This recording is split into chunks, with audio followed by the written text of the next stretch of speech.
श्री चौंडेश्वरी मंदिरात चोरीचा प्रयत्न जोडभावी पेठ पोलिसांनी एकाच घेतलं ताब्यात। कन्ना चौक परिसरातील श्री चौंडेश्वरी मंदिरातील दागिने व रोकड चोरीचा प्रयत्न करणाऱ्या तिघांची नावं जोडभावी पेठ पोलिसांनी निष्पन्न केल्यात। या प्रकरणी समाजाचे अध्यक्ष नागनाथ रामचंद्र कोंतम यांनी जोडभावी पेठ पोलीस ठाण्यात फिर्याद दाखल केली होती। या फिर्यादीवरून पोलिसांनी तपास करत चौंडेश्वरी मंदिरात चोरीचा प्रयत्न केल्या प्रकरणात राजू बाबू शिंगाडे याला जोडभावी पेठ पोलिसांनी ताब्यात घेतलाय।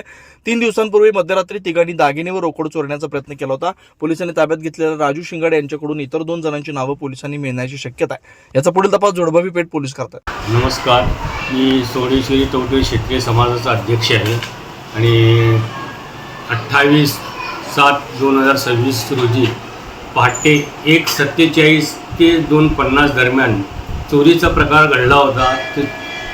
4 लोकांनी शाळेच्या इमारतीवरून मंदिरात आले होते। चोरीचा गल्लापेटी उघडण्याचा प्रयत्न केले आणि महाद्वार उघडण्याचा पण प्रयत्न केले। तर काही आमचे वॉचमॅन ह्याला हालचालीमुळे ते चोरांनी पळून गेले। तर असलं काय आमचा चोरीचा प्रकार का घडल्याने फक्त कुलूप तोडलेलं गेटचं, शाळे गेटचं कुलूप तोडलेलं।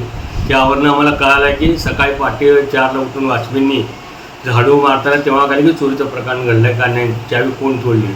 मग आल्यानंतर मी सगळे समिती बसून चर्चा केली की गेट तर तोडलेली आहे, मग चोरी झाल्या काय नाही। मग आम्ही CC फुटेज बघितल्यानंतर कळालं की 4 लोक मंदिरात झालते आणि घुसले। तर सगळे पाहणी केले, तर गल्लापेटी हलवून बघितले तर आणि महाद्वारचं पण बघितलं। काही वॉचमन हालचाल केल्यामुळे तू पळून गेले। काही चोरीचा प्रकार का घडलेला नाही आहे।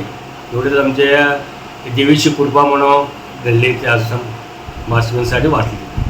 पर्यावरण पूरक, आकर्षक आणि अत्याधुनिक डिझाईनची सायकल आता फक्त ₹2800 मध्ये। सानविग्राम जनशक्ती फाउंडेशन व सानविग्राम जनशक्ती ट्रस्ट यांच्या संयुक्त विद्यमानं शालेय विद्यार्थी विद्यार्थिनी, महाविद्यालयीन विद्यार्थी विद्यार्थिनी तसंच नोकरदार वर्गासाठी विशेष सायकल योजना राबवण्यात येते। बाजारात सुमारे 4500 ते 5500 किमतीची पर्यावरण पूरक, आकर्षक आणि अत्याधुनिक डिझाईनची सायकल फक्त ₹2800 मध्ये उपलब्ध करून देण्यात येते। या योजनेचा लाभ अनेक नागरिकांनी घेतलाय। आपण या संधीचा लाभ घ्यावा। महत्त्वाची सूचना, या योजनेसाठी पूर्व नाव नोंदणी आवश्यक आहे। नाव नोंदणी करताना कोणतेही शुल्क आकारलं जाणार नाही। सायकल प्रत्यक्ष स्वीकारताना फक्त ₹2800 भरावे लागतील। या योजनेचा जास्तीत जास्त नागरिकांनी लाभ घ्यावा असं आवाहन समन्वयक व्यंकटेश अमृतम यांनी केलं। नाव नोंदणी व अधिक माहितीसाठी संपर्क प्रथमेश अमृतम 87 33 87 14 43। जनदर्पण न्यूज चॅनल, मार्कंडेय सोलापूर सहकारी रुग्णालय जवळ, सोलापूर।